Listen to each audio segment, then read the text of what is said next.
दोस्तों, वीडियो को पूरा देखें, बहुत मजा आएगा। कहानी एक छोटे से गांव की है जो पहाड़ों के बीच बसा हुआ था। गांव के लोग बहुत ही साधारण जीवन जीते थे और वहां की सड़कें भी बहुत ही सुनसान और खतरनाक थीं। इन सड़कों पर अक्सर बड़े बड़े ट्रक चलाए जाते थे जो दूर दराज के इलाकों से सामान लाते थे। इस गांव में एक भुतहा ट्रक की कहानी मशहूर थी जिसे लोग भूतिया ट्रक कहते थे। गांव के लोग इस ट्रक को देखकर बहुत डरते थे क्योंकि ये ट्रक अचानक कहीं से भी प्रकट होता और फिर गायब हो जाता। यह ट्रक पहली बार तब देखा गया जब गांव के एक ट्रक ड्राइवर श्यामलाल ने रात के समय अपना ट्रक चलाते हुए उसे देखा था। उस रात आसमान में बादल छाए हुए थे और बारिश हो रही थी। श्यामलाल अपने ट्रक में कोयला लादकर एक फैक्ट्री की तरफ जा रहा था। रास्ता लंबा और खतरनाक था। तेज बारिश के कारण उसे बहुत मुश्किल हो रही थी, लेकिन वह अपने ट्रक को धीरे धीरे आगे बढ़ा रहा था। रात का समय था और सड़क पूरी तरह से वीरान थी। अचानक उसने देखा कि उसके पीछे एक ट्रक बहुत तेज गति से आ रहा है। उस ट्रक की हेडलाइटें इतनी तेज थीं कि श्यामलाल को उसकी आंखों में जलन होने लगी। उसने सोचा कि वो ट्रक उसे ओवरटेक करेगा, लेकिन वो ट्रक पीछे ही रहा।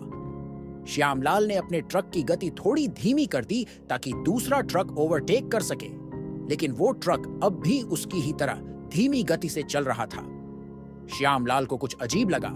उसने अपने शीशे में देखा तो उसे वो ट्रक दिखा ही नहीं, जैसे कि वो गायब हो गया हो। वह घबरा गया। उसकी सांसें तेज होने लगी। उसने हड़बड़ी में ट्रक की स्पीड बढ़ा दी, लेकिन तभी अचानक वो ट्रक उसके आगे आ गया।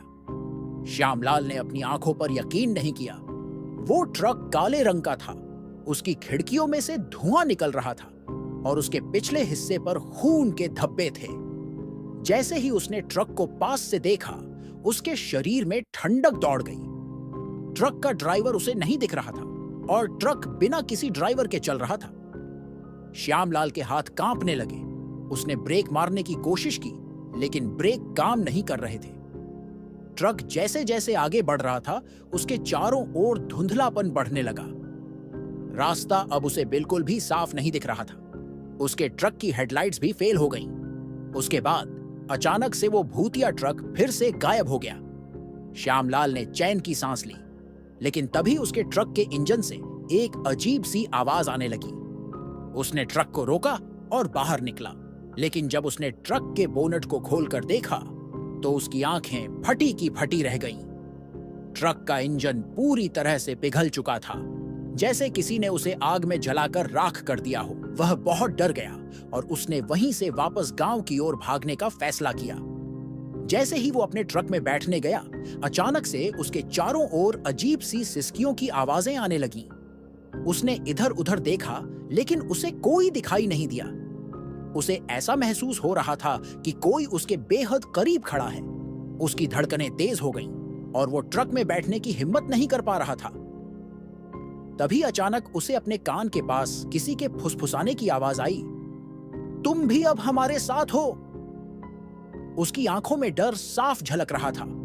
जैसे ही उसने मुड़कर देखा, ट्रक की खिड़की पर एक साया खड़ा था। उसकी आंखें लाल थीं और उसके होंठ से खून टपक रहा था। श्यामलाल की चीख निकल गई और वो ट्रक छोड़कर अंधेरे में भागने लगा। बारिश तेज हो चुकी थी और वो बेतहाशा दौड़ता चला गया। उसे पता नहीं था कि वो कहां जा रहा है, बस उसे अपनी जान बचानी थी। भागते भागते वो एक पुरानी झोपड़ी तक पहुंच गया जो सड़क के किनारे खड़ी थी। वो झोपड़ी सुनसान और वीरान लग रही थी, लेकिन श्यामलाल के पास कोई और विकल्प नहीं था। उसने दरवाजा धकेला और अंदर चला गया। अंदर बहुत अंधेरा था और चारों ओर धूल जमा हुई थी। श्यामलाल ने जैसे ही अंदर कदम रखा, झोपड़ी का दरवाजा अपने आप बंद हो गया। अंदर अजीब सी बदबू थी और उसे महसूस हुआ कि यहां कुछ गलत है। उसने चारों ओर देखा, लेकिन कुछ भी नहीं दिखा। तभी उसकी नजर झोपड़ी के एक कोने में पड़ी। वहां एक पुराना रेडियो रखा था जो खुद ब खुद चालू हो गया। रेडियो से एक पुरानी गजल बजने लगी। श्यामलाल की सांसें थम गईं। उसने रेडियो को बंद करने की कोशिश की, लेकिन जैसे ही उसने उसे छुआ, रेडियो से एक भयानक चीख सुनाई दी। वो चीख इतनी डरावनी थी कि श्यामलाल के कानों में खून उतरने लगा। उसने तुरंत रेडियो छोड़ दिया और दरवाजे की ओर भागा, लेकिन दरवाजा बंद हो चुका था। उसने पूरी ताकत से दरवाजे को धक्का दिया, लेकिन दरवाजा नहीं खुला। उसे अब समझ में आ गया कि वो फंस चुका है। तभी झोपड़ी में एक औरत की परछाई प्रकट हुई। वो औरत सफेद साड़ी पहने हुए थी। उसके लंबे बाल उसकी आंखों को ढंक रहे थे और उसकी चाल बहुत धीमी थी। श्यामलाल पीछे हटने लगा, लेकिन उसके पैरों में मानो ताकत ही नहीं बची थी।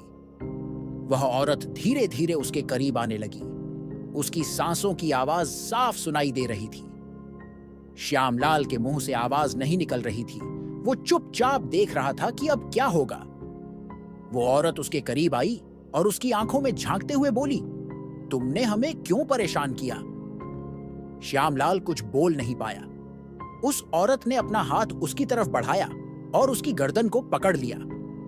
उसकी पकड़ इतनी मजबूत थी कि श्यामलाल को सांस लेने में तकलीफ होने लगी।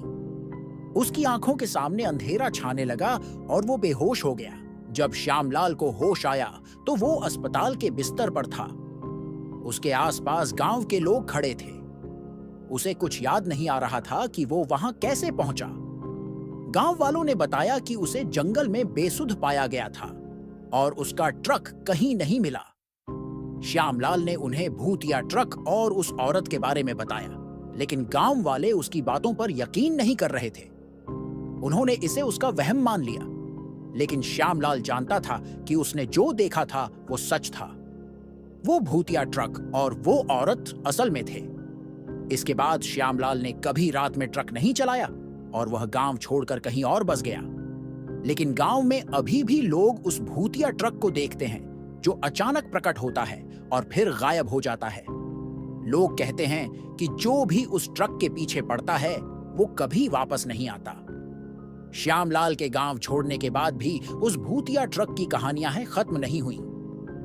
गांव में कई और घटनाएं होने लगीं जो इस भूतिया ट्रक से जुड़ी थीं। कुछ लोग दावा करते थे कि उन्होंने आधी रात को सुनसान सड़क पर इस ट्रक को देखा, जबकि कुछ कहते कि उन्होंने उसमें सवार भूतों की परछाइयां देखी हैं। गांव के कई लोग इन घटनाओं के बाद सड़क के उस हिस्से से गुजरने से कतराने लगे थे। कुछ महीनों बाद गांव में एक और भयानक घटना घटी। रमेश, जो एक और ट्रक ड्राइवर था, वह भी रात के समय उसी रास्ते से गुजर रहा था। उसे श्यामलाल की कहानी पता थी, लेकिन उसने इसे महज एक कहानी समझा था और कभी ज्यादा ध्यान नहीं दिया। एक रात जब वह शहर से माल लाकर गांव की ओर जा रहा था, तभी उसकी गाड़ी के सामने अचानक से वही काला ट्रक प्रकट हो गया। रमेश ने ब्रेक लगाया, लेकिन उसका ट्रक उस भूतिया ट्रक के बहुत करीब आ गया था। उसने देखा कि इस बार भी उस ट्रक का ड्राइवर नहीं था। रमेश के हाथ कांपने लगे, लेकिन उसने साहस जुटाकर ट्रक को पीछे करने की कोशिश की। लेकिन जैसे ही उसने पीछे जाने की कोशिश की, भूतिया ट्रक के हेडलाइट्स उसकी आंखों में तेजी से चमकने लगे और उसकी ट्रक का इंजन अचानक बंद हो गया। रमेश अब पूरी तरह से फंस चुका था। वह ट्रक से बाहर निकलने का सोच ही रहा था कि तभी उसने ट्रक के भीतर किसी की परछाई देखी। वह कोई और नहीं, बल्कि वही सफेद साड़ी वाली औरत थी जो श्यामलाल ने देखी थी। उसकी आंखें लाल थीं और उसके होठों पर वही खून की बूंदें टपक रही थीं। रमेश ने दरवाजा खोलकर बाहर कूदने की कोशिश की, लेकिन जैसे ही उसने ट्रक का दरवाजा खोला, वह औरत तेजी से उसकी ओर बढ़ने लगी। रमेश को लगा कि उसका अंत आ गया है। उसके पैरों ने उसे धोखा देना शुरू कर दिया और वह वहीं पर गिर गया। वह औरत उसके करीब आई और उसकी ठंडी सांसें रमेश के चेहरे पर महसूस होने लगीं। उसके दिल की धड़कनें इतनी तेज थीं कि वह किसी भी पल रुक सकती थी। औरत ने उसके कान के पास आकर धीरे से कहा, तुम भी हमारे शिकार बनोगे? रमेश की आंखों के सामने सब कुछ धुंधला होने लगा। वह बेहोश हो गया। जब उसे होश आया तो वह भी उसी जंगल में पड़ा था जहां श्यामलाल मिला था। उसके ट्रक का कोई निशान नहीं था और उसके शरीर पर अजीब से घाव थे। गांव वालों ने उसे अस्पताल पहुंचाया, लेकिन वह भी श्यामलाल की तरह सदमे में था। उसने उस औरत और भूतिया ट्रक की कहानी सबको सुनाई, लेकिन फिर से कोई भी उसकी बातों पर यकीन नहीं कर रहा था। अब तक गांव में यह मान्यता बन चुकी थी कि जो भी रात के समय उस सड़क से गुजरता है, वह कभी सुरक्षित वापस नहीं आता। गांव के बड़े बुजुर्गों ने बताया कि कई साल पहले उस सड़क पर एक भीषण दुर्घटना हुई थी, जिसमें एक ट्रक बुरी तरह से जल गया था। ट्रक में सवार सभी लोग उसी जलती हुई गाड़ी में मारे गए थे। लोगों का मानना था कि वही आत्माएं अब उस ट्रक में सवार होकर लोगों को परेशान करती हैं। इस कहानी के बाद गांव के लोग उस सड़क को भुलाने की कोशिश करने लगे।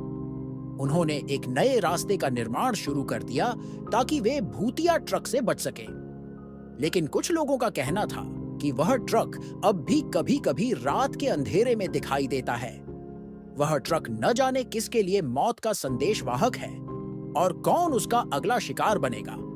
कहानी यहीं खत्म नहीं होती, क्योंकि उस भूतिया ट्रक की सच्चाई आज तक किसी को नहीं पता। अगर ये वीडियो अच्छा लगा हो तो लाइक करें, अपने दोस्तों के साथ शेयर करें और ऐसे ही वीडियो के लिए चैनल को सब्सक्राइब करें। धन्यवाद। अगर दोस्तों आपको गेमिंग वीडियो देखना पसंद है तो हमारे दूसरे चैनल प्ले ऑफ गोस्टर को सब्सक्राइब कर सकते हैं।